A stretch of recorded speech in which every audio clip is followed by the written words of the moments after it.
Qui n'a pas déjà eu besoin de convaincre quelqu'un sur un sujet quelconque?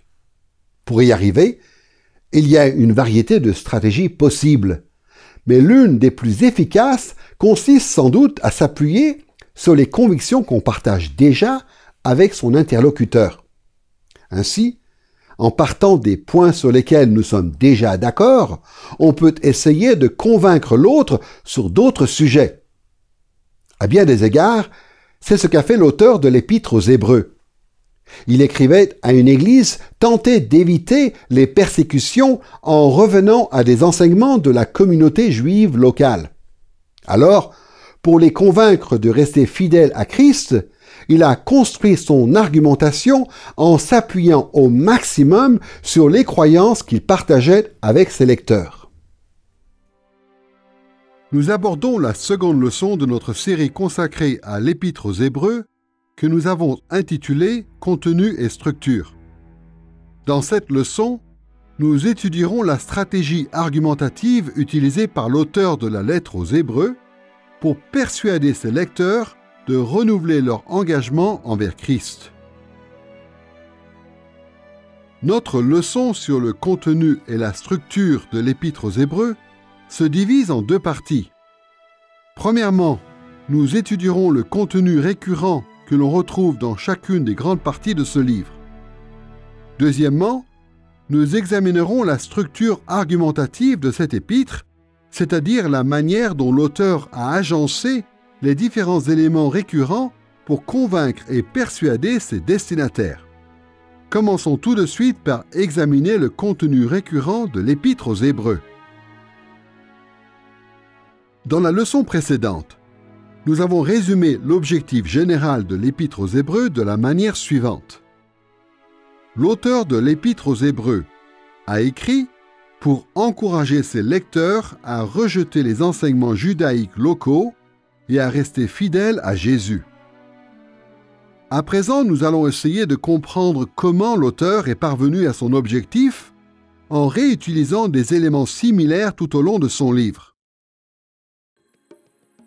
En observant de plus près le contenu récurrent de l'Épître aux Hébreux, on constate que l'auteur a réalisé son objectif général en reprenant trois éléments principaux dans sa lettre.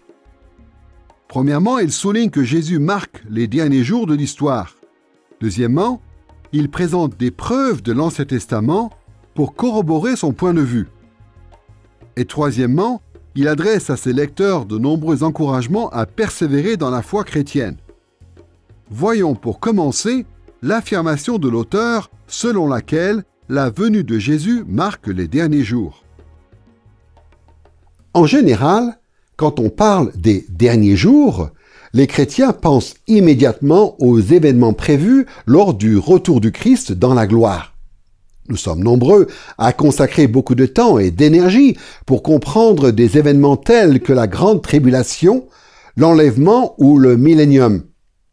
Pourtant, dans l'Épître aux Hébreux, les derniers jours désignent une réalité beaucoup plus large que les événements strictement liés au second avènement du Christ.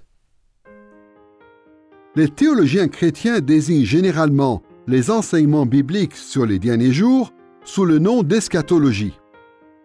Ce terme technique vient du grec eschatos, qui veut dire dernier ou ultime.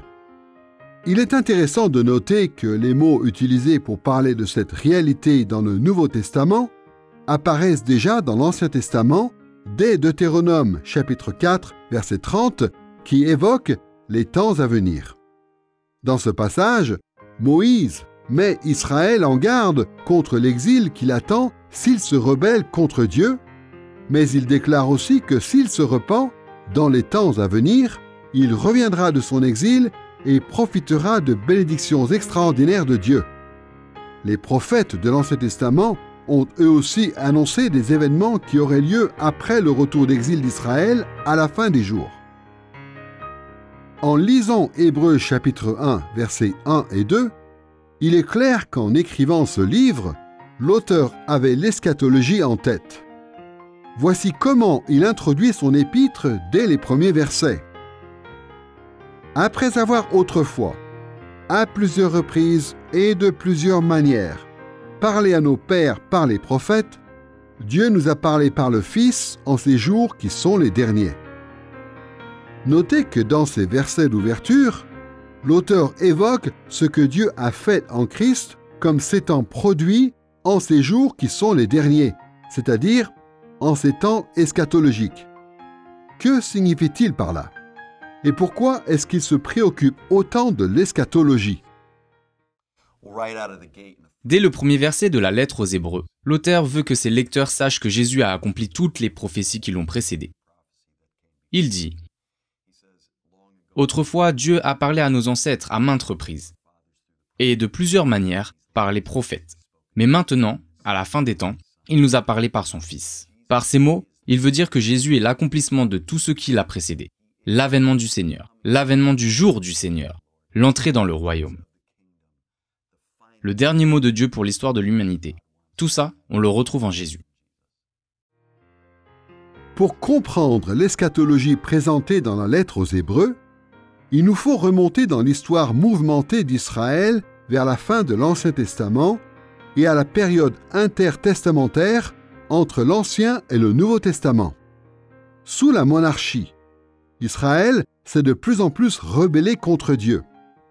Dieu a donc fini par envoyer l'armée assyrienne qui a déporté une grande partie des habitants du royaume du nord d'Israël, puis il a envoyé les Babyloniens qui ont fait subir le même sort à Juda. Vers 538 avant Jésus-Christ, quand le reste du peuple d'Israël et de Juda est revenu dans la terre promise, il espérait que Dieu prononcerait son jugement et ses bénédictions des derniers jours. Mais il n'y a jamais eu de repentance massive et Israël a été condamné à subir pendant 5 siècles l'oppression des Mèdes et des Perses, puis des Grecs et pour finir de l'Empire romain. Pendant la période intertestamentaire, la plupart des communautés juives continuaient d'espérer fermement l'arrivée des derniers jours avec les jugements et les bénédictions de Dieu qui vont avec. Cet espoir était tellement fort que les Juifs ont divisé l'ensemble de l'histoire en 2 grandes ères. Le temps présent, qui désignait la période à laquelle ils vivaient, marquée par le péché qui a entraîné l'exil et la chute d'Israël, et les temps à venir, c'est-à-dire le moment où Dieu prononcerait son jugement final contre ses ennemis et accorderait sa grande bénédiction ultime à son peuple fidèle. Or, en s'appuyant sur les prophéties de l'Ancien Testament, les Juifs savaient que Dieu devait envoyer le fils de David, c'est-à-dire le Messie qui marquerait la transition entre le temps présent et les temps à venir. En mettant l'accent sur l'eschatologie, l'auteur de l'Épître aux Hébreux s'appuie sur des croyances qu'il partage avec ses lecteurs et, plus généralement, avec la communauté juive. Mais en même temps, à plusieurs reprises, il souligne ce qui distingue ceux qui croient en Jésus des autres. Les Juifs qui ne croyaient pas en Jésus attendaient un Messie qui apporte un changement radical, une transition spectaculaire entre le temps présent et les temps à venir. Les disciples du Christ, quant à eux, ont appris que Jésus ferait venir les derniers temps en 3 étapes. Par la naissance du royaume messianique lors de sa première venue, puis la continuation de son royaume messianique pendant toute l'histoire de l'Église, et enfin le parachèvement de ce royaume lors du retour du Christ dans la gloire. Les auteurs du Nouveau Testament appliquent l'expression « les derniers jours » à ces 3 étapes, notamment dans Actes chapitre 2 verset 17 et 2 Pierre chapitre 3 verset 3. On comprend l'importance de ce thème quand on sait que l'auteur de la lettre aux Hébreux évoque les derniers jours en des termes plus ou moins similaires, pas moins de 6 fois. Dans Hébreux chapitre 2 verset 5, il parle du monde à venir, lors du retour du Christ dans la gloire.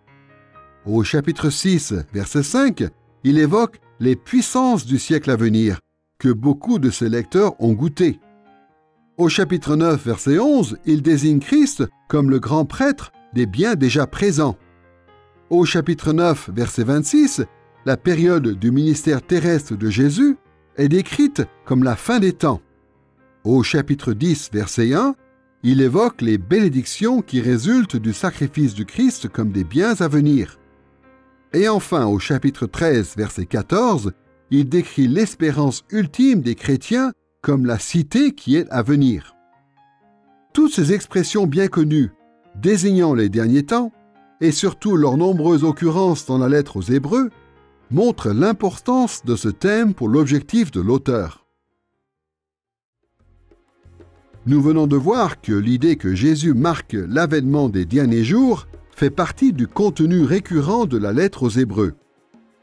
Maintenant, examinons le deuxième élément qui revient souvent dans ce livre, les preuves de l'Ancien Testament avancées par l'auteur pour corroborer ses positions théologiques. On estime généralement que l'Épître aux Hébreux compte près de 100 citations, références ou allusions à l'Ancien Testament.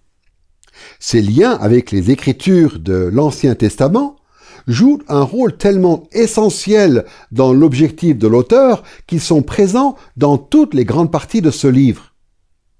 Et cela n'a rien d'étonnant. Pour contester les enseignements de la communauté juive locale, l'auteur s'appuie sur ce que les deux parties considèrent comme un écrit sacré, l'Ancien Testament. Dans le cadre de cette leçon, il est intéressant de voir les 5 principales utilisations que fait l'auteur des citations de l'Ancien Testament. La première consiste à mettre en avant des éléments factuels tirés de l'Ancien Testament.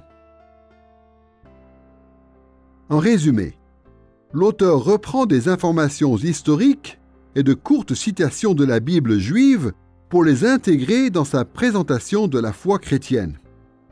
Par exemple, dans Hébreux chapitre 7, verset 2, il explique que le nom de Melchisédek, roi de Salem, dont il est question dans Genèse chapitre 14, verset 18, signifie roi de justice et roi de paix.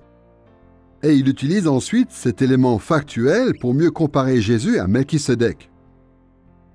Un autre exemple de ce procédé se trouve dans Hébreux chapitre 12, versets 20 et 21, lorsque l'auteur évoque la peur du mont Sinaï qu'éprouvait Israël d'après Exode chapitre 19, versets 12 et 13 et Deutéronome chapitre 9, verset 19. Il oppose ensuite la terreur d'Israël avec la joie de la Jérusalem céleste qui attend les disciples du Christ. Deuxièmement, l'auteur rapporte des opinions théologiques fermement établies dans l'Ancien Testament et encore en vigueur à son époque. Dans ces cas-là, l'auteur rapporte non plus de simples faits historiques, mais des opinions théologiques tirées des Écritures hébraïques, des croyances concernant Dieu lui-même ou d'autres sujets étroitement liés. Par exemple, dans Hébreux chapitre 1, verset 5, l'auteur fait référence à 2 Samuel chapitre 7, verset 14, ou son verset parallèle dans 1 Chronique chapitre 17, verset 13. Dans ces 2 passages, Dieu déclare que tous les rois de la dynastie de David qui viendront après lui seront appelés fils de Dieu. Dans Hébreux chapitre 1, verset 7, l'auteur cite le psaume 104, verset 4, où les anges sont décrits comme des esprits serviteurs. Dans Hébreux chapitre 2, versets 6 à 8, il cite le psaume 8, versets 5 à 7, et affirme que Dieu a établi les hommes inférieurs aux anges seulement jusqu'à la fin des temps, quand les hommes, et non les anges, régneront avec Christ sur toute la création. Hébreux chapitre 2, verset 13, reprend Ésaïe chapitre 8, versets 17 et 18. L'auteur utilise ces versets pour montrer que les bénédictions de la justification divine sont destinées à la famille humaine d'Abraham et non aux anges. Dans Hébreux chapitre 6, versets 13 et 14, l'auteur cite le serment que Dieu a fait à Abraham dans Genèse chapitre 22, verset 17. Dieu y déclare que sa promesse à Abraham est permanente et elle reste donc valable à l'époque du Nouveau Testament. Dans Hébreux chapitre 12, verset 29, l'auteur cite Deutéronome chapitre 4, verset 24, où Dieu est décrit comme un feu dévorant. Il utilise ce passage pour appuyer son idée que Dieu reste encore un feu dévorant en Christ. On trouve aussi d'autres exemples semblables dans Hébreux chapitre 4, versets 4 à 7, au chapitre 8, verset 5, au chapitre 9, verset 20, au chapitre 10, versets 30 et 31, au chapitre 10, verset 38 et au chapitre 13, verset 5. Dans tous ces passages, l'auteur de la lettre aux Hébreux affirme que certaines opinions théologiques exprimées dans l'Ancien Testament restent encore valables à l'époque du Nouveau Testament. Même s'il n'arrête pas d'insister sur le fait que Jésus est supérieur à l'Ancien Testament, l'auteur de l'Épître aux Hébreux ne minimise jamais l'importance de l'Ancien Testament, pas plus qu'il ne le déclare dépassé ou suggère qu'il peut être ignoré sans problème, qu'on n'aurait plus besoin de le lire parce qu'on a maintenant Jésus. À aucun moment, il insinue ce genre de choses. Du début à la fin de sa lettre, l'auteur traite l'Ancien Testament avec un immense respect. Il comprend que c'est la parole de Dieu. Plus important encore, c'est l'Ancien Testament qui définit tous les concepts qui nous révèlent la nature de Jésus. Jésus est un souverain sacrificateur. Et qu'est-ce qu'un souverain sacrificateur? C'est l'Ancien Testament qui nous le dit. C'est l'homme qui offre certains sacrifices. Que signifie le sang? Que symbolise le Saint des Saints dans le tabernacle? Certes, dans Hébreu, il s'agit du tabernacle céleste, mais le concept même de tabernacle était déjà établi avec le tabernacle terrestre, puis avec le temple de Salomon. Tant de concepts sont définis, même dans le domaine du comportement personnel, à la lumière de l'Ancien Testament. C'est notamment vrai pour la foi dans Hébreux chapitre 11, mais aussi dans les exemples à ne pas suivre de ceux qui sont détournés de Dieu dans le désert à la fin du chapitre 3. Tout ça est tiré de l'Ancien Testament. Troisièmement, l'auteur de l'Épître aux Hébreux mentionne des obligations morales toujours en vigueur. Dans ces cas précis, l'auteur affirme que Dieu a imposé certaines obligations morales à son peuple de l'Ancien Testament et que ces exigences restent applicables aux croyants à l'époque du Nouveau Testament. Par exemple, dans Hébreux chapitre 3, versets 7 à 15, l'auteur déclare que le psaume 95, versets 7 à 11, enseigne à Israël de ne pas se rebeller contre Dieu. Hébreux chapitre 12, versets 5 et 6 montre que Proverbe 3, versets 11 et 12 appelle Israël à ne pas se décourager lorsque Dieu le corrige. Dans Hébreux chapitre 12, verset 13, l'auteur demande à ses lecteurs de suivre l'enseignement des Proverbes, chapitre 4, verset 26, et de rester sur le droit chemin. Et dans Hébreux chapitre 13, verset 6, en citant le psaume 118, versets 6 et 7, l'auteur exhorte ses lecteurs à affirmer leur confiance en Dieu. Toutes ces références à l'Ancien Testament montrent que les obligations morales qui y sont définies restent valables pour les disciples du Christ. Quatrièmement, l'auteur de la lettre aux Hébreux mentionne plusieurs prédictions eschatologiques tirées de l'Ancien Testament. Dans beaucoup de passages de l'Ancien Testament, on trouve des prophéties concernant les derniers jours.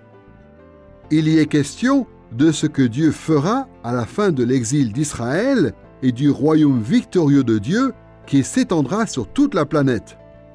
L'auteur de l'Épître aux Hébreux utilise plusieurs prédictions eschatologiques de l'Ancien Testament pour montrer que les jugements et les bénédictions ultimes de Dieu sont accomplis en Christ. Par exemple, dans Hébreux chapitre 1, verset 6, on retrouve la citation de Deutéronome chapitre 32, verset 43, dans la version de la Septante, la traduction grecque de l'Ancien Testament. Ce verset déclare que les anges se prosterneront avec humilité lorsque Dieu remportera la victoire finale sur tous ses ennemis. De même, dans Hébreux chapitre 1, versets 10 à 12, l'auteur cite le psaume 102, versets 26 à 28, qui prédit que le monde actuel, qui accorde une place d'honneur aux anges, sera détruit dans les derniers temps de l'histoire. Hébreux chapitre 1 verset 13 cite le psaume 110 verset 1 pour montrer que la prophétie du règne universel du fils de David place le Messie bien au-dessus des anges. Dans Hébreux chapitre 5 verset 6 et chapitre 7 verset 17, l'auteur reprend le psaume 110 verset 4. Ce passage lui permet de prouver que selon la prophétie, le fils de David, le Messie, n'endossera pas seul le sacerdoce royal, mais le recevra directement de Dieu. Dans Hébreux chapitre 8, versets 8 à 12, l'auteur cite Jérémie chapitre 31, versets 31 à 34, qui prédit qu'après l'exil d'Israël, une nouvelle alliance réglera le problème de l'inaptitude humaine à la garder, comme c'était le cas avec l'alliance entre Dieu et Moïse.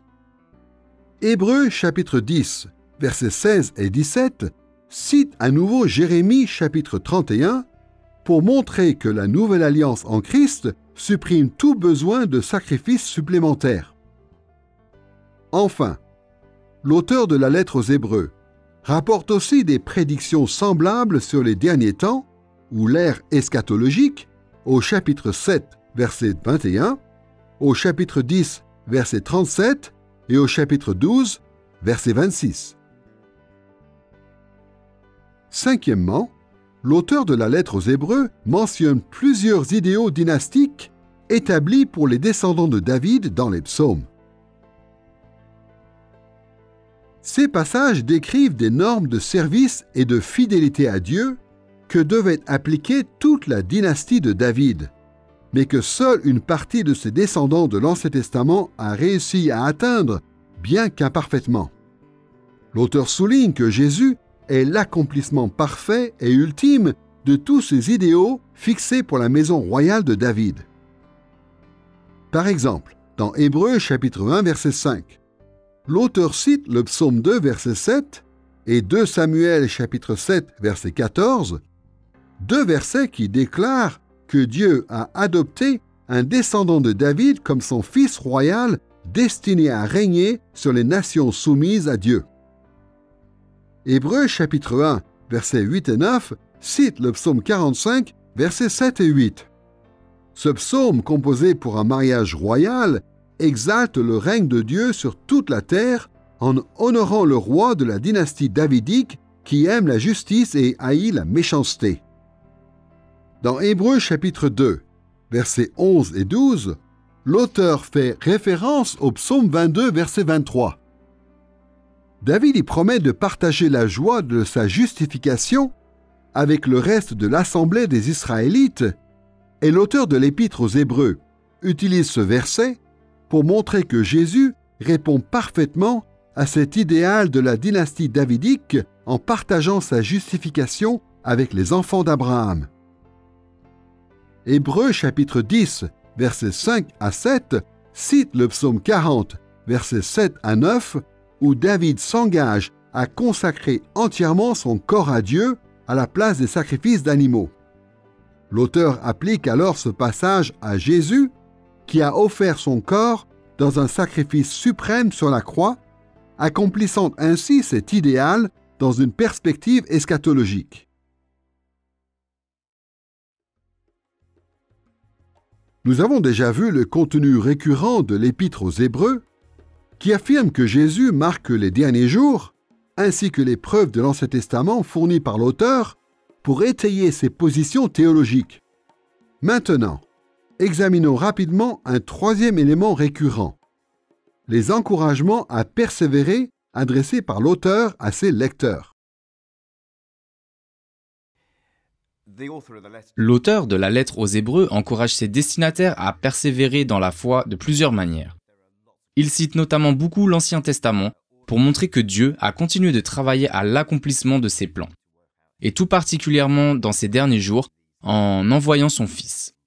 L'auteur donne aussi des exemples de gens qui sont restés fidèles dans la persécution, surtout dans Hébreux chapitre 11, pour servir de modèle de persévérance. Parmi ces modèles figure bien sûr le Christ lui-même, qui a accepté de mourir sur la croix, parce qu'il avait en vue la gloire qui lui était réservée, sans se soucier de la honte d'une telle mort, mais en entrevoyant le ciel qui l'attendait. Et c'est le modèle que doivent suivre aussi les chrétiens d'aujourd'hui. Dans la leçon précédente, nous avons dit que l'auteur de l'Épître aux Hébreux, au chapitre 13, verset 22, qualifiait l'ensemble de son livre de paroles d'exhortation. Selon la façon dont on les compte, on dénombre dans cet épître près de 30 encouragements directs. Comme nous le verrons plus tard, chacun de ces encouragements concerne un domaine particulier, mais dans l'ensemble, ils visent à motiver les destinataires originaux de cette lettre à rester fidèles à Christ. À ce stade, nous allons nous pencher sur deux aspects essentiels des encouragements à persévérer adressés par l'auteur de l'Épître aux Hébreux. Dans un premier temps, nous verrons quelle réaction il espérait susciter chez ses lecteurs. Et dans un deuxième temps, nous examinerons les motivations fournies dans ce livre pour amener les lecteurs à la persévérance. Commençons tout de suite par les réactions que l'auteur attendait de ses destinataires. L'un des éléments remarquables de ce livre est la variété de réactions que l'auteur essaie de provoquer chez ses lecteurs. Quand on étudie des langues anciennes comme le grec du Nouveau Testament, il est souvent impossible d'identifier toutes les nuances et significations que telle ou telle expression pouvait avoir à l'époque. Nous allons donc nous limiter à quelques exemples au sens relativement clair. De manière générale, on peut dire que l'auteur encourage ses lecteurs à mettre sa lettre en application au niveau émotionnel, conceptuel et dans leur comportement. Pour pouvoir persévérer dans la foi, les destinataires de cette lettre devaient porter une attente particulière pour répondre à l'affirmatif dans ces trois domaines. Tout d'abord, l'auteur de la lettre aux Hébreux exhorte souvent ses lecteurs en touchant la fibre émotionnelle de leur foi. Dans Hébreux chapitre 3, versets 8 et 15, il leur dit « N'endurcissez pas vos cœurs ». Au verset 13 du même chapitre, il renouvelle son encouragement en ces termes « Exhortez-vous chaque jour, afin qu'aucun de vous ne s'endurcisse ». Dans le même ordre d'idées, au chapitre 4, verset 1, on lit « Prenons donc bien garde », ou dans une traduction plus littérale et mieux adaptée dans ce contexte, « Craignons donc de ne pas pouvoir entrer dans le repos prévu par Dieu ». Au chapitre 4, verset 16, l'auteur encourage ses lecteurs à s'approcher du trône de la grâce de Dieu avec confiance ou avec assurance pour obtenir de l'aide. Au chapitre 10, verset 22, il leur dit « Approchons-nous donc de Dieu avec un cœur sincère, avec la pleine assurance que donne la foi. » Et au chapitre 10, verset 35, il leur intime « N'abandonnez pas votre assurance. » Si l'auteur de la lettre aux Hébreux cherche à toucher émotionnellement ses lecteurs, il les exhorte aussi à appliquer ses propos dans le domaine conceptuel. Il veut que ces paroles inspirées puissent avoir un impact sur les doctrines théologiques et les croyances de ses destinataires. Par exemple, dans Hébreux chapitre 2, verset 1, il appelle ses lecteurs à prêter une plus vive attention à ce qu'ils entendent. Au chapitre 3, verset 1, il leur dit de fixer leurs pensées sur Jésus, et au chapitre 6, verset 1, il les encourage à laisser l'enseignement élémentaire de la parole du Christ pour approfondir leur connaissance et leur compréhension de la doctrine chrétienne. Il est intéressant de noter que l'auteur de l'Épître aux Hébreux ne mentionne aucun aspect du comportement chrétien dans les premières parties de son livre. Bien sûr, ces encouragements impliquent souvent un changement d'attitude, mais ce n'est qu'à la fin de sa lettre qu'il adresse à ses lecteurs des exhortations directement liées à leur mode de vie. Dans Hébreux chapitre 12, verset 16, il leur demande de veiller à ce que personne ne se livre à l'inconduite sexuelle, et au chapitre 13, versets 1 à 19, il aborde des sujets tels que l'hospitalité, le mariage, la confession du nom du Christ et les bonnes œuvres.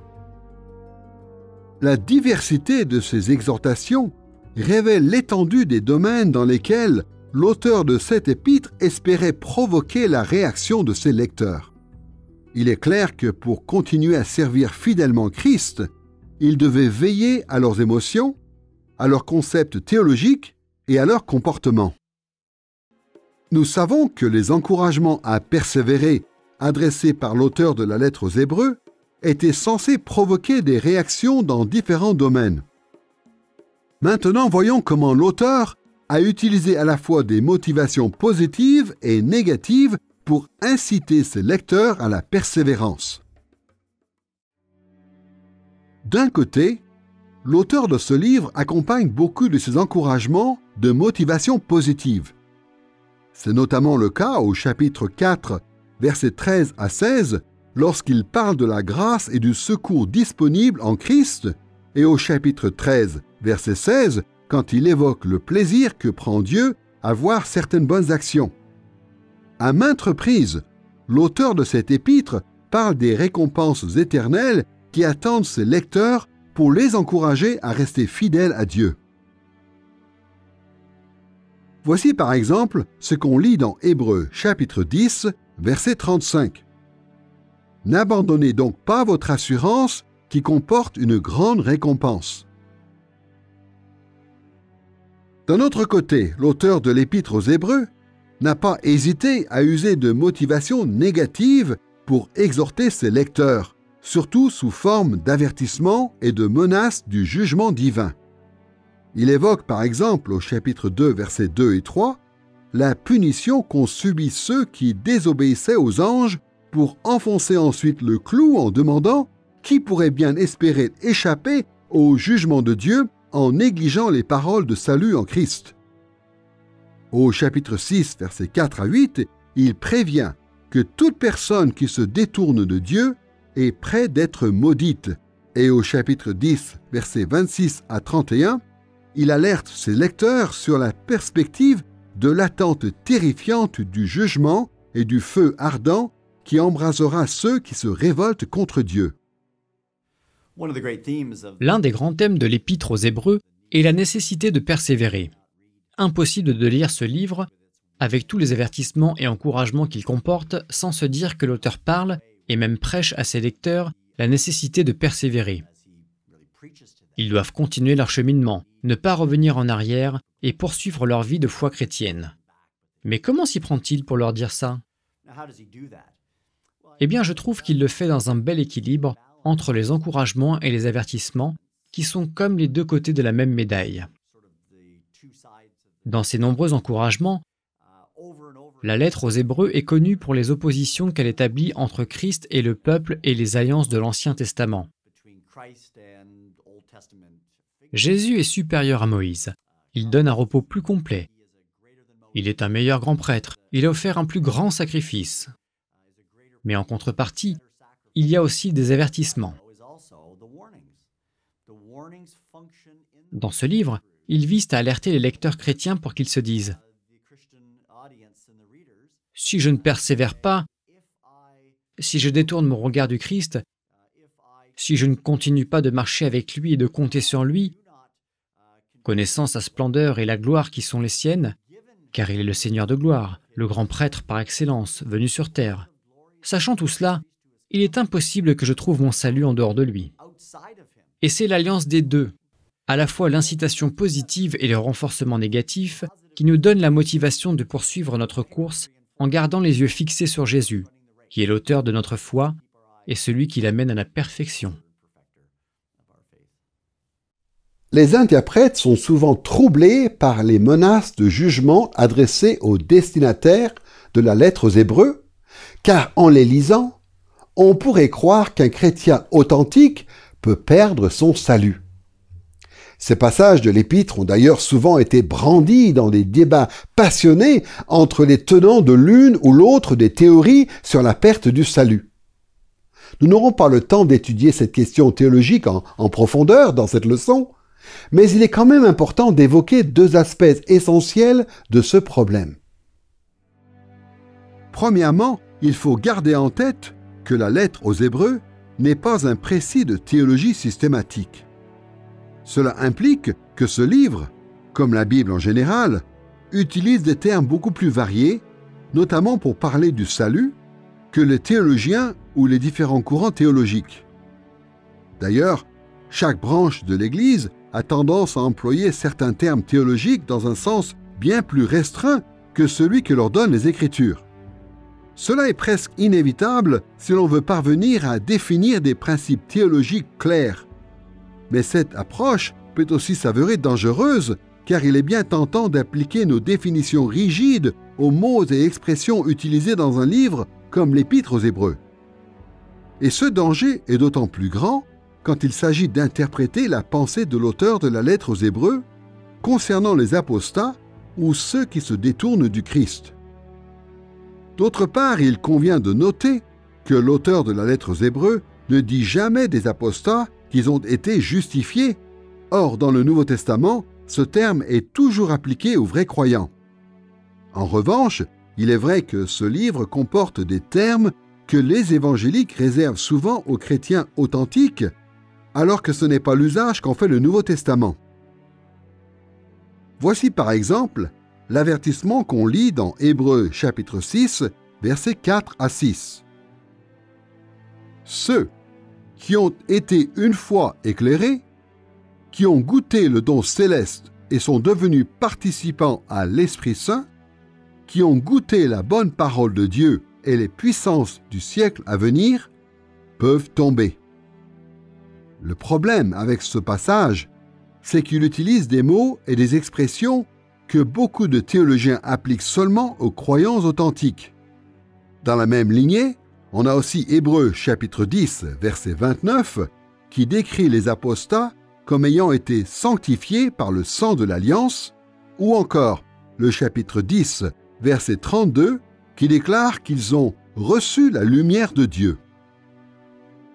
En fait, le Nouveau Testament décrit en des termes semblables les membres de ce que les théologiens appellent souvent l'Église visible, qui se distingue de l'Église invisible, correspondant à l'ensemble des vrais croyants.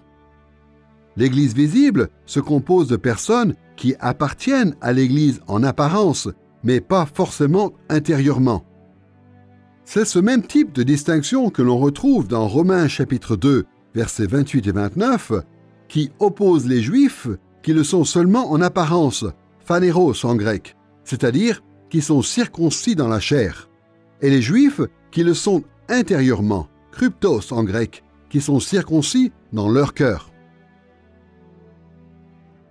Deuxièmement, il faut toujours garder en tête que la menace du jugement divin pour ceux qui renient leur foi n'est pas évoquée seulement dans l'Épître aux Hébreux. On retrouve notamment ce type d'avertissement dans 1 Corinthiens chapitre 10, versets 1 à 13, et dans 2 Pierre chapitre 2, versets 21 et 22.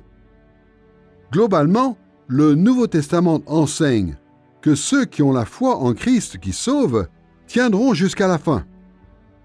Quant à ceux qui rejettent complètement le Christ, il montre par là qu'ils n'ont jamais eu la foi qui sauve, mais étaient touchés par ce que les théologiens appellent une foi temporaire ou hypocrite. Voici ce que 1 Jean chapitre 2 verset 19 dit des apostats. « S'ils avaient été des nôtres, ils seraient demeurés avec nous. Mais de la sorte, il est manifeste que tous ne sont pas des nôtres. » À chaque fois qu'une personne abandonne la foi chrétienne, elle montre qu'en réalité, elle n'appartenait pas à l'Église invisible.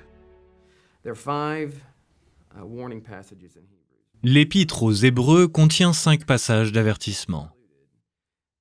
La plupart des spécialistes s'accordent à dire que ces 5 avertissements ont un thème commun, ce qui nous permet de conclure qu'ils poursuivent tous un seul et même objectif essentiel. Sur le plan pastoral, cet objectif est assez simple. L'auteur veut que tous les membres de sa congrégation persévèrent et suivent le Christ. Cela étant dit, plusieurs points doivent être soulignés. Ce sont là de vrais avertissements et non des menaces hypothétiques ou une stratégie d'intimidation. Mais il est important de noter que l'auteur s'adresse aux Hébreux comme le ferait un pasteur à son église le dimanche matin. Il n'est pas omniscient. Il ne connaît pas la place de chacun dans l'éternité ni l'état de leur âme. Ce qu'il sait, c'est que ces gens confessent le Christ. Mais d'après la théologie du Nouveau Testament, seul le temps dira ce qu'il en est vraiment de leur foi. On le voit par exemple dans Jean 1, chapitre 2, verset 19, où Jean s'adresse à l'église d'Asie mineure. Il déclare que ceux qui ont abandonné la foi et ont quitté la communauté chrétienne montrent en fait, en faisant cela, qu'ils n'ont jamais vraiment fait partie de cette communauté. Et ici, dans la lettre aux Hébreux, l'auteur s'adresse à des personnes qui confessent Jésus-Christ, mais en réalité, seul le temps dira s'ils le connaissent vraiment. Dans cette leçon sur le contenu et la structure de l'Épître aux Hébreux, nous avons déjà vu 3 types de contenus récurrents dans ce livre.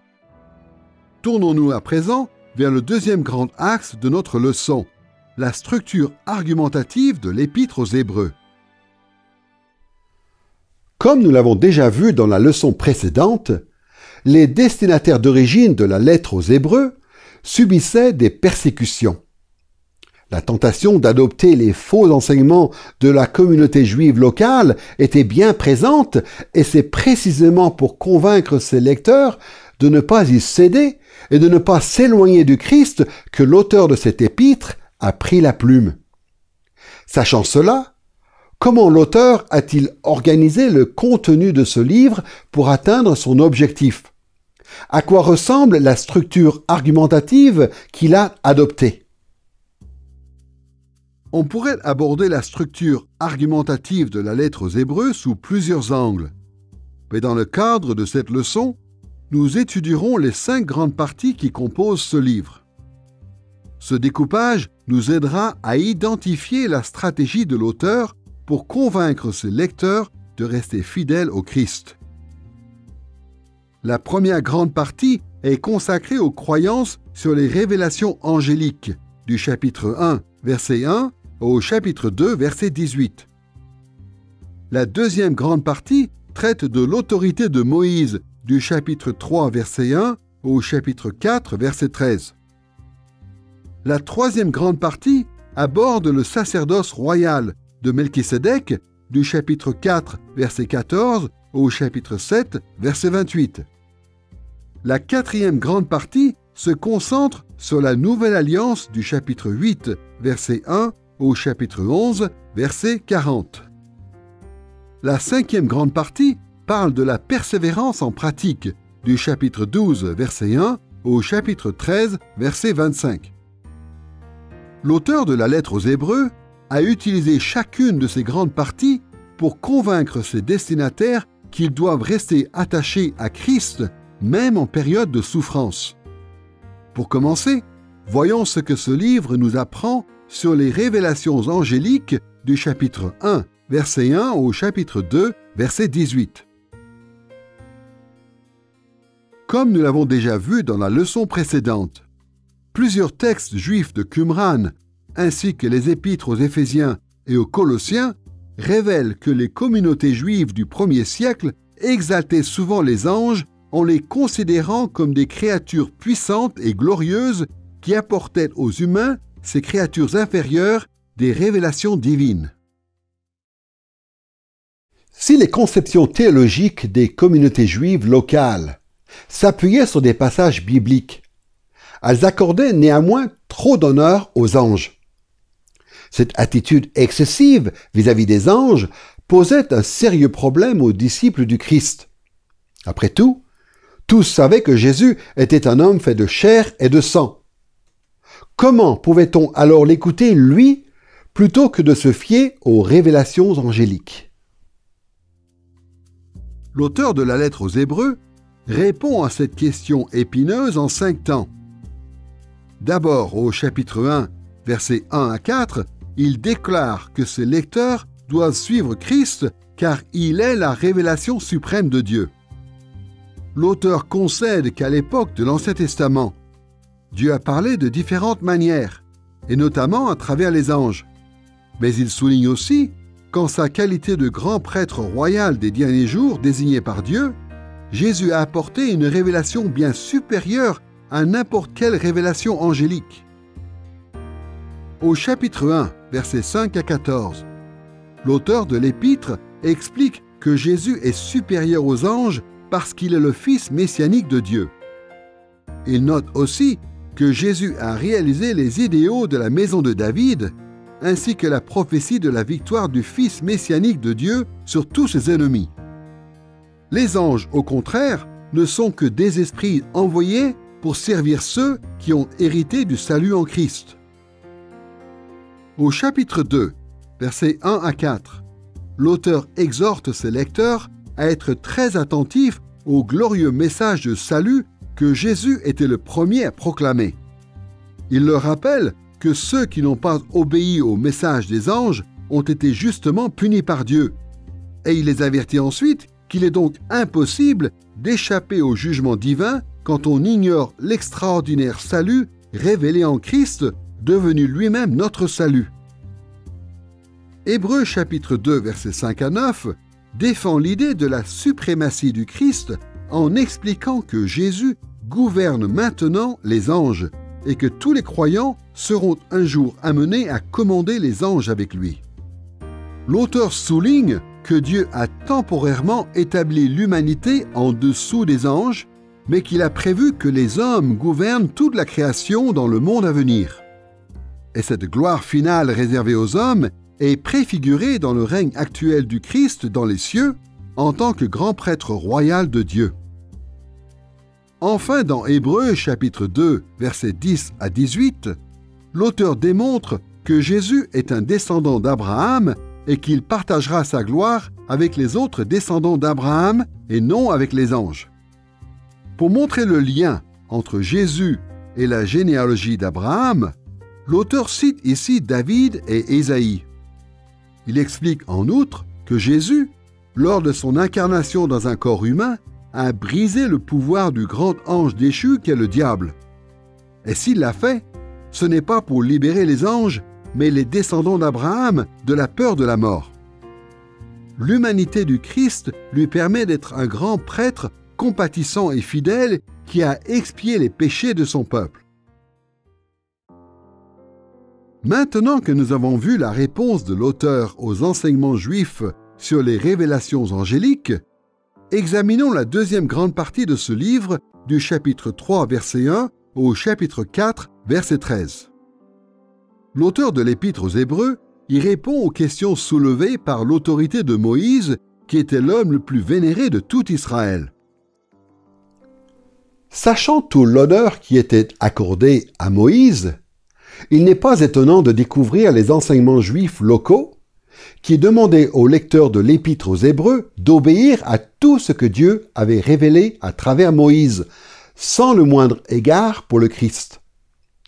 Comme nous le verrons plus tard, l'auteur de la lettre aux Hébreux, lui aussi, estimait beaucoup Moïse. Pourtant, même si Moïse a été un serviteur fidèle de Dieu, Jésus, lui, est supérieur car il est le grand prêtre royal de Dieu dans les derniers jours. Cette partie de l'Épître se divise en 3 sous-parties principales.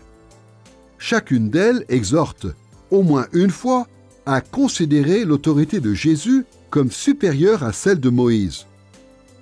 La première sous-partie, au chapitre 3, versets 1 à 6, encourage clairement les lecteurs de ce livre à honorer Jésus plus que Moïse.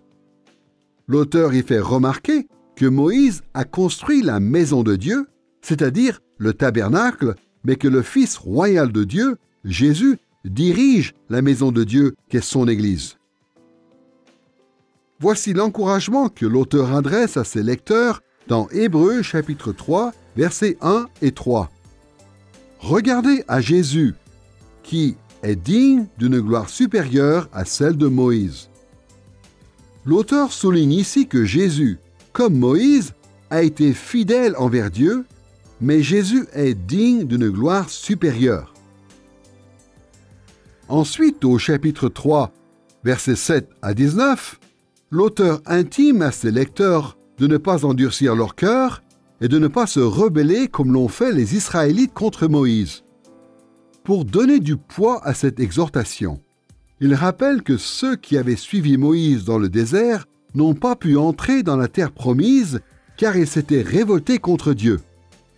De même, parmi ceux qui suivent Jésus, seuls ceux qui tiendront fidèlement jusqu'à la fin, sans abandonner leur première foi, auront leur part en Christ. L'incrédulité des Israélites les a empêchés d'entrer dans la terre promise et l'incrédulité aura les mêmes conséquences en Christ.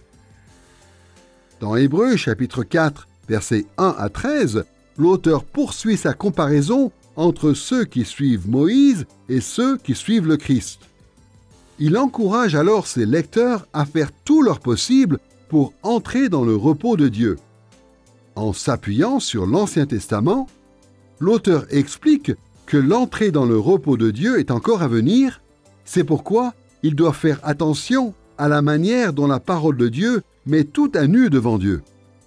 C'est à Dieu qu'ils doivent rendre des comptes et ils doivent s'efforcer d'entrer dans son repos sans suivre le mauvais exemple des Israélites dans le désert.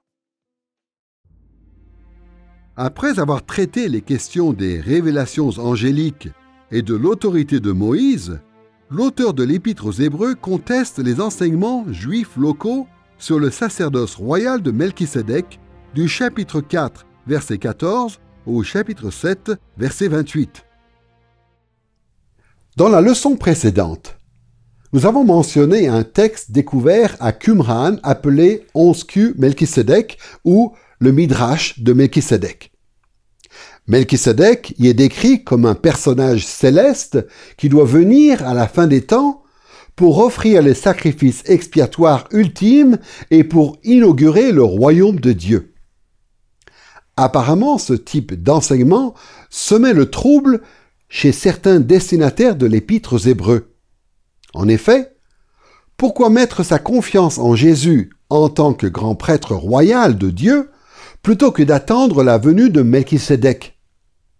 En réponse, l'auteur montre que Jésus est le véritable prêtre royal selon l'ordre de Melchisédek.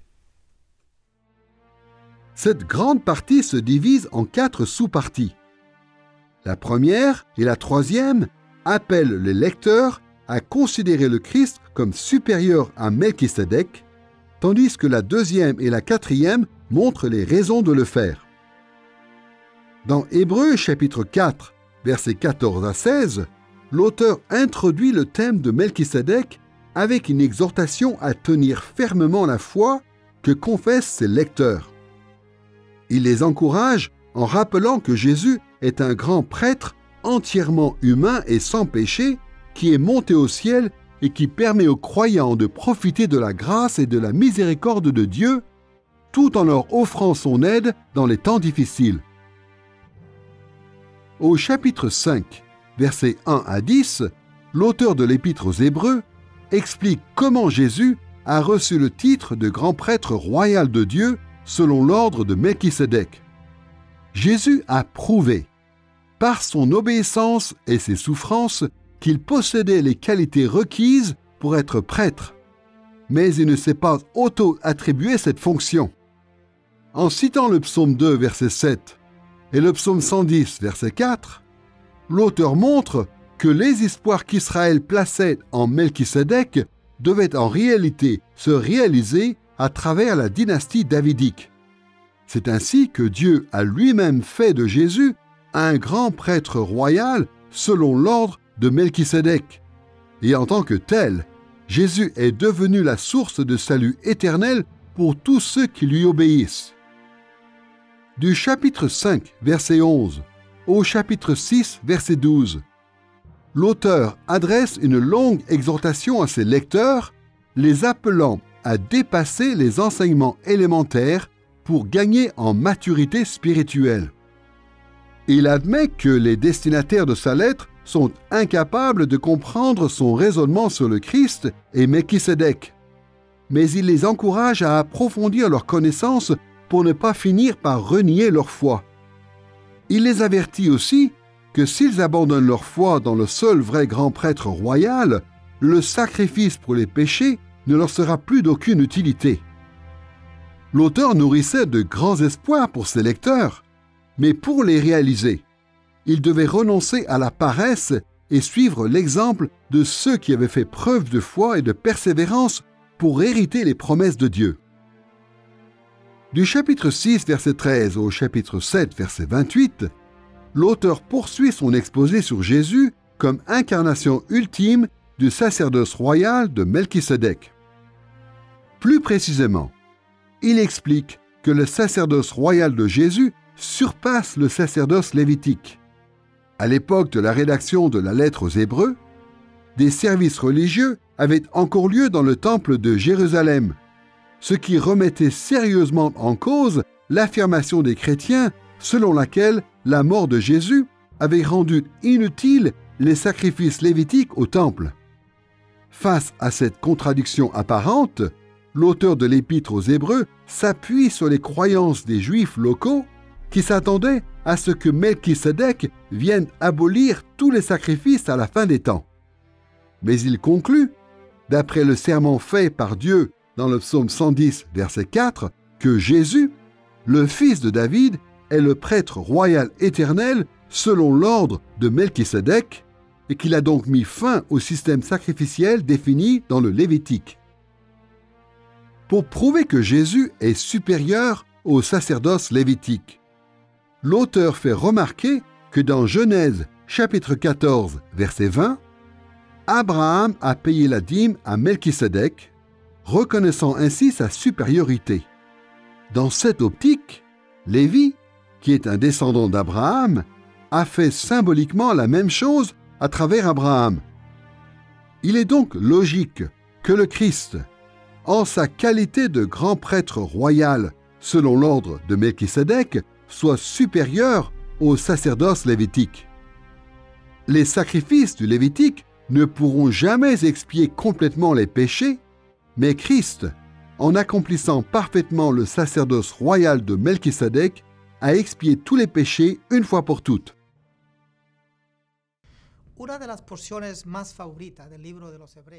Les pasteurs et les professeurs affectionnent particulièrement le passage de la lettre aux Hébreux où Jésus est comparé à Melchisédek, qui est un prêtre quasiment inconnu de l'Ancien Testament.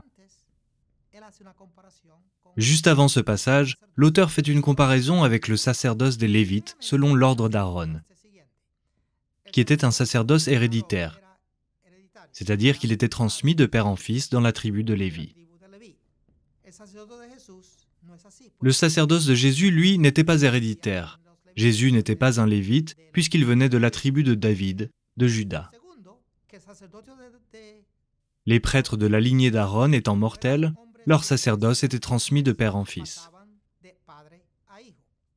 Le sacerdoce de Jésus, lui, est éternel. Il est instauré pour toujours, et Jésus occupe encore aujourd'hui cette fonction de grand prêtre. En tant qu'homme, Melchisédek n'avait pas le droit d'être prêtre, et pourtant il est entré dans l'histoire en qualité de prêtre choisi par Dieu, avant de disparaître. Il en est de même de Jésus, qui monte au ciel à la fin de son ministère terrestre, après sa résurrection. La lettre aux Hébreux mentionne deux types de sacerdoce. Le premier est le sacerdoce traditionnel, qui a commencé avec Aaron et qui était accompli par la tribu de Lévi. C'est ce qu'on appelle le sacerdoce lévitique. Et puis, il y a ce deuxième sacerdoce étrange, le sacerdoce de Melchisédek, qui apparaît tôt dans l'histoire des patriarches. C'était un prêtre de l'Éternel, un souverain sacrificateur qui a vécu à l'époque d'Abraham.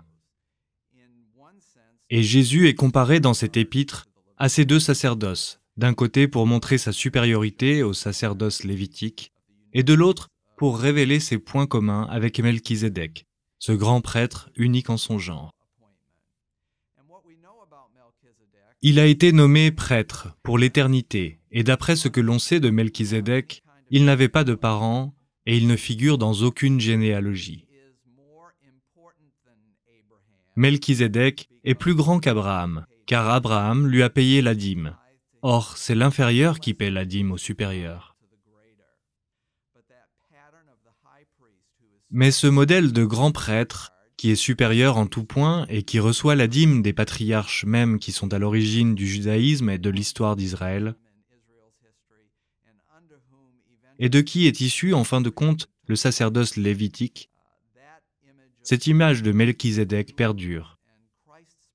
Et c'est sur ce modèle de Melchisédek que repose le nouveau sacerdoce du Christ. La quatrième grande partie de l'Épître aux Hébreux, qui va du chapitre 8, verset 1 au chapitre 11, verset 40, traite de la Nouvelle Alliance. L'auteur y poursuit le thème de la supériorité du Christ en tant que prêtre royal choisi par Dieu, en l'abordant cette fois-ci sous l'angle de la supériorité de la Nouvelle Alliance sur l'Ancienne. L'expression « Nouvelle Alliance » vient de Jérémie chapitre 31, verset 31. Dans ce verset, le prophète prédit que Dieu offrira à Israël une alliance de restauration finale après son retour d'exil dans les derniers temps.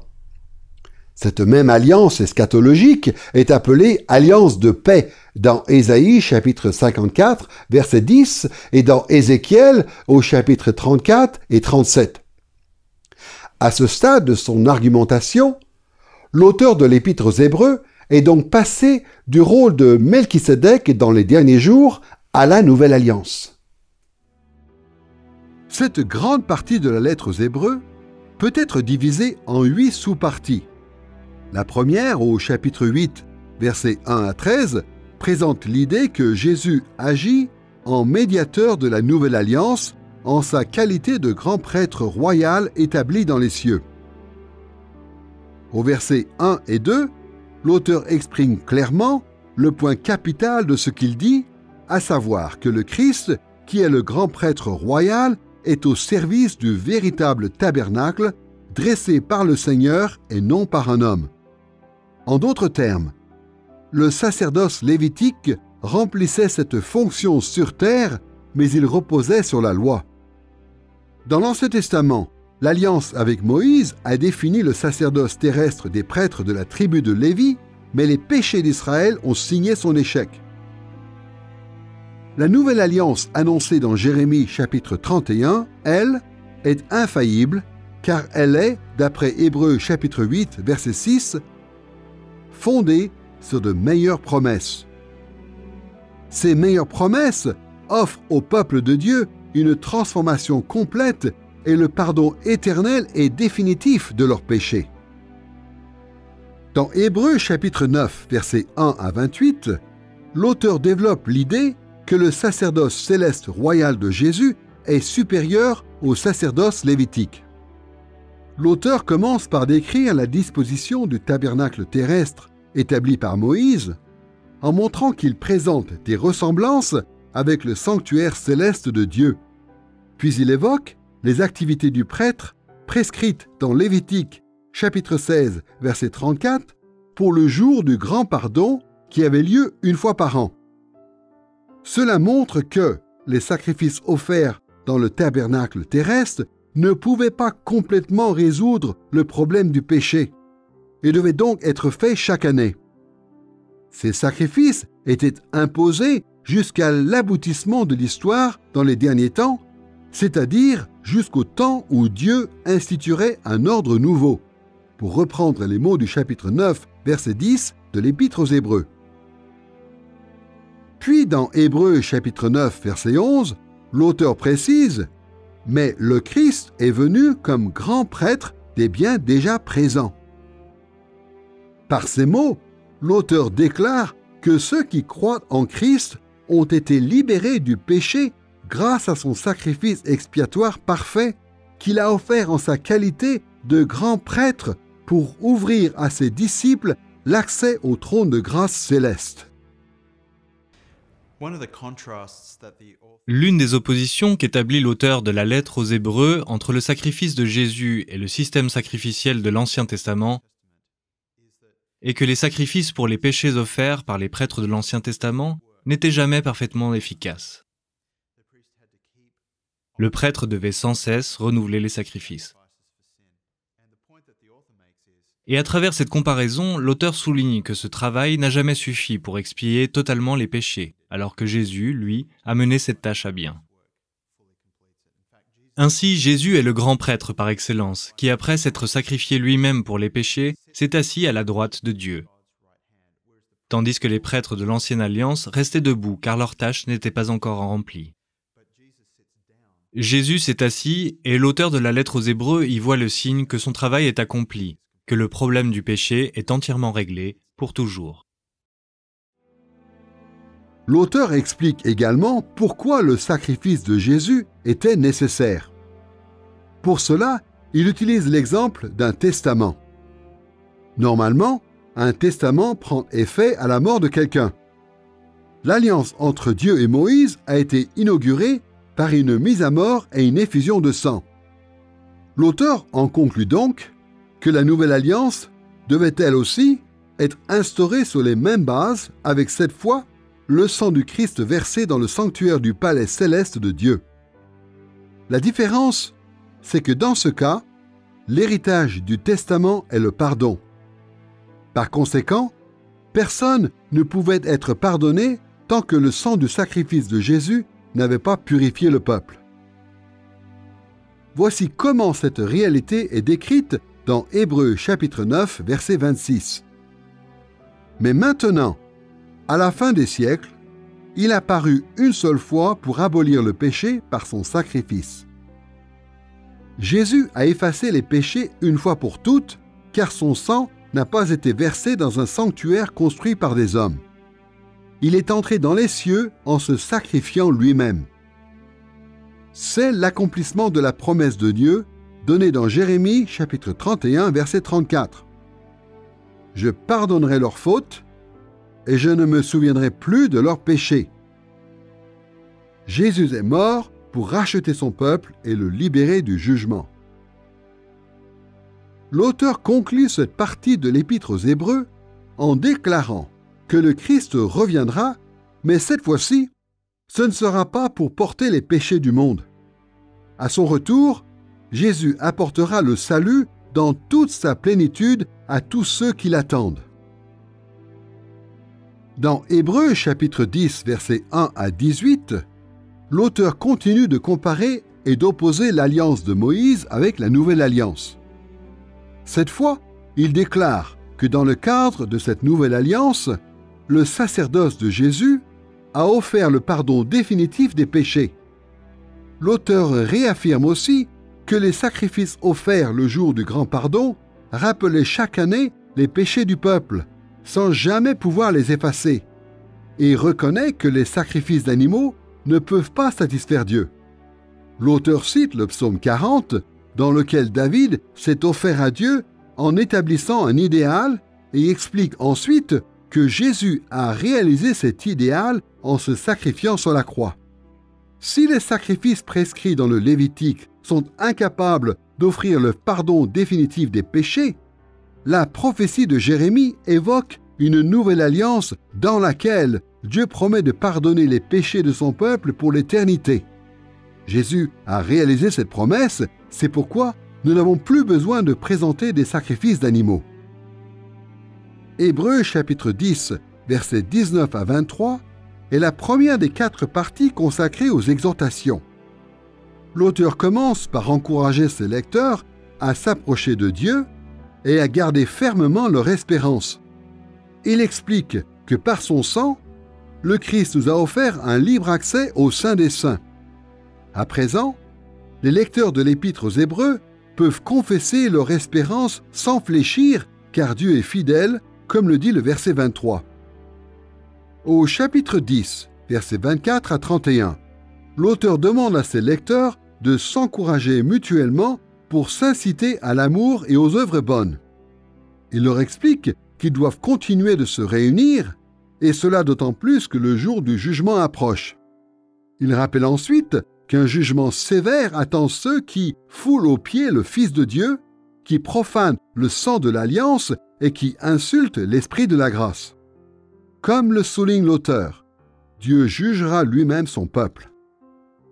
Dans Hébreux chapitre 10, versets 32 à 35, l'auteur appelle ses lecteurs à se souvenir du passé et à ne pas abandonner leur assurance.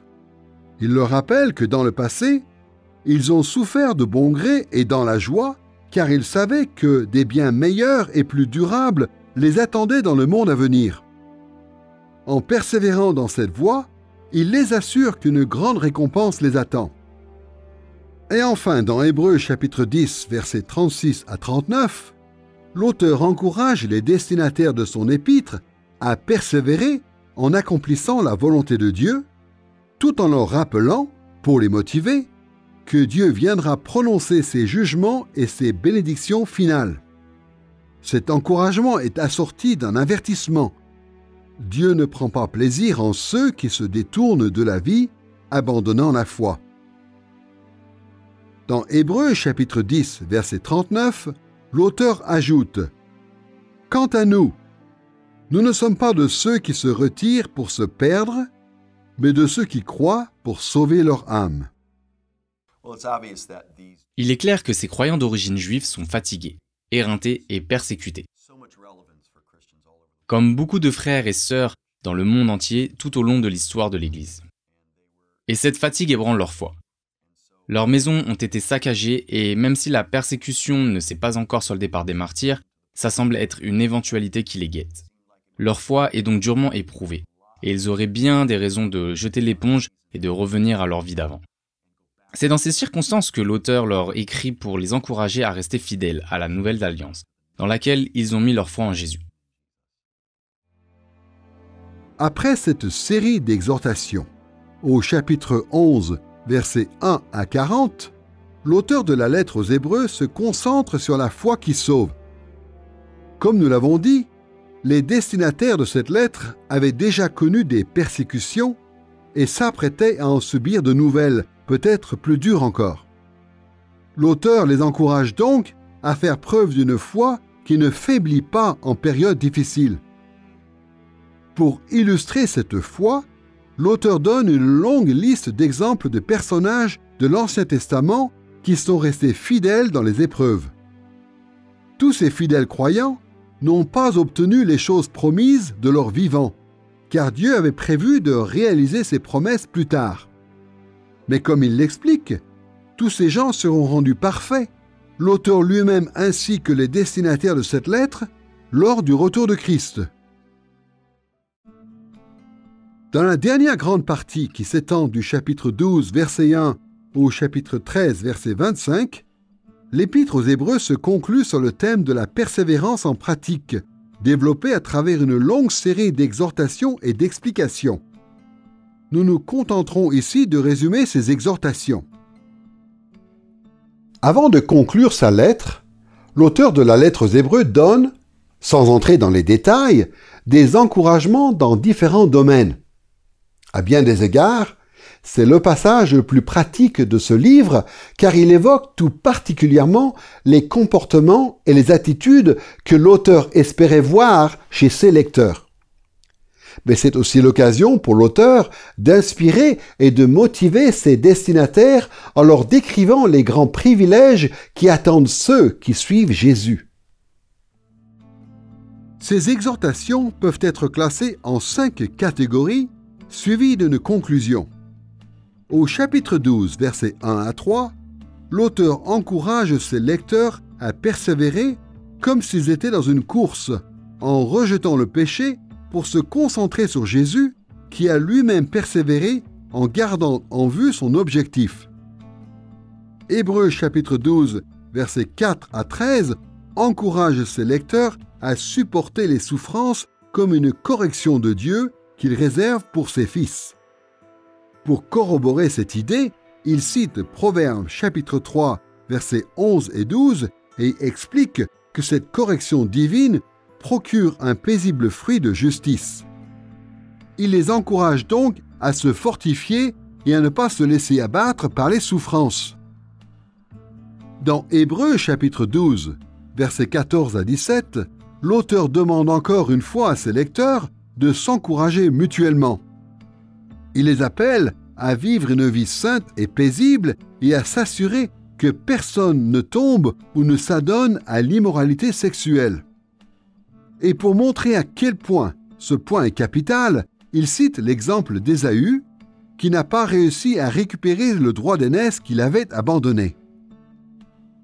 Au chapitre 12, versets 18 à 29, l'auteur exhorte ses lecteurs à être reconnaissants pour les bénédictions qu'ils ont en Christ. Et pour leur remonter le moral et les motiver à rester fidèles dans la foi, il leur dépeint les privilèges et les bénédictions extraordinaires qu'ils ont reçus. Voici ce que nous lisons dans Hébreux chapitre 12, versets 22 à 24. Vous vous êtes approchés de la montagne de Sion et de la cité du Dieu vivant, la Jérusalem céleste, des myriades d'anges, de la réunion et de l'assemblée des premiers-nés inscrits dans les cieux, de Dieu, juge de tous, des esprits des justes parvenus à la perfection, de Jésus, médiateur d'une nouvelle alliance, et du sang de l'aspersion qui parle mieux que celui d'Abel. Dans Hébreux 12.22 et les versets suivants, l'auteur dit « Nous nous sommes approchés de la montagne de Sion ». Et cette déclaration doit être replacée dans le contexte de ce qui précède, la liste des héros de la foi, du chapitre 11, avec tous ces saints de l'Ancien Testament, morts dans la foi, sans avoir vu l'accomplissement de la promesse. Et puis juste après, le chapitre 12 s'ouvre sur la venue du Christ qui, lui, a achevé la course et remporté la victoire. Alors ce que dit le verset 22 et les versets suivants, c'est que nous avons atteint l'endroit que même les saints de l'Ancien Testament n'ont pas pu approcher de leur vivant. Et l'auteur précise, « Nous nous sommes approchés de la montagne de Sion, de l'église des premiers-nés, de la myriade d'anges, de la grande assemblée céleste. » Ce qu'il décrit là n'est rien d'autre que le trône de Dieu, la présence de Dieu dans le royaume céleste. L'une des implications stupéfiantes de cela, c'est que tout ce que symbolisait le mont Sion et Jérusalem dans l'Ancien Testament est maintenant une réalité pour ceux qui sont en Christ. On peut donc lire un cantique comme le psaume 48 qui proclame « L'Éternel est grand, il est l'objet de toutes les louanges, dans la ville de notre Dieu. » En prenant conscience de ce que ça signifie pour nous, quand nous nous réunissions en tant qu'assemblée de Christ sur terre, nous nous tenons sur la Sion céleste, et non sur sa représentation terrestre, mais sur la vraie montagne sainte, la Sion céleste qui sera révélée avec les nouveaux cieux et la nouvelle terre, quand la nouvelle Jérusalem descendra du ciel. Nous nous tenons dans la présence de Dieu en Christ grâce à sa victoire. Et de savoir ça, ça change complètement le regard que l'on porte sur l'Église dans le monde. Dans Hébreux chapitre 13, versets 1 à 19, l'auteur adresse à ses lecteurs un court encouragement à rester fidèles dans leur vie quotidienne. Il leur demande notamment de s'aimer les uns les autres, de ne pas oublier les exclus et les prisonniers, d'honorer le mariage et de se contenter de ce qu'ils ont et de penser à leurs responsables. Il leur rappelle aussi de résister aux enseignements bizarres des communautés juives locales et d'accepter les souffrances du Christ dans leur vie. Il les appelle à offrir leur louange en sacrifice, à être bons et à partager entre frères avant de leur demander de prier pour lui et ses compagnons. L'Épître aux Hébreux se termine au chapitre 13, versets 20 à 25. On y trouve au verset 20 et 21 une bénédiction qui est en fait une prière que l'auteur adresse à Dieu, qui a ressuscité Jésus, pour qu'il travaille dans les lecteurs et pour que la gloire lui revienne. Cette prière est suivie au verset 22 de la demande à supporter cette parole d'exhortation, ce sermon qu'il leur envoie. Enfin, quelques salutations constituent les derniers mots de cette lettre. Dans cette leçon, nous avons analysé le contenu et la structure de l'Épître aux Hébreux. Nous avons repéré le contenu récurrent en étudiant l'évocation des derniers jours en Christ, les références à l'Ancien Testament qui appuient les opinions de l'auteur, ainsi que ses nombreux encouragements à persévérer. Nous avons aussi examiné la structure argumentative adoptée par l'auteur pour présenter les thèmes récurrents qui lui sont chers afin de réfuter les enseignements problématiques pour la foi chrétienne prônés par les Juifs locaux. L'Épître aux Hébreux recèle bien des trésors pour les chrétiens. Elle présente des enseignements théologiques profonds sur ce que Jésus a accompli pour nous et explore ce que ça veut vraiment dire, d'être un disciple du Christ. La lettre aux Hébreux nous appelle à nous tourner vers l'Écriture pour nous laisser guider par son autorité et à accepter le Christ comme l'accomplissement de toutes les promesses de Dieu. Enfin, ce livre nous exhorte à aimer et à servir Jésus avec un cœur reconnaissant jusqu'à ce que nous puissions entrer dans le royaume qu'il prépare pour nous, le seul qui ne sera jamais ébranlé.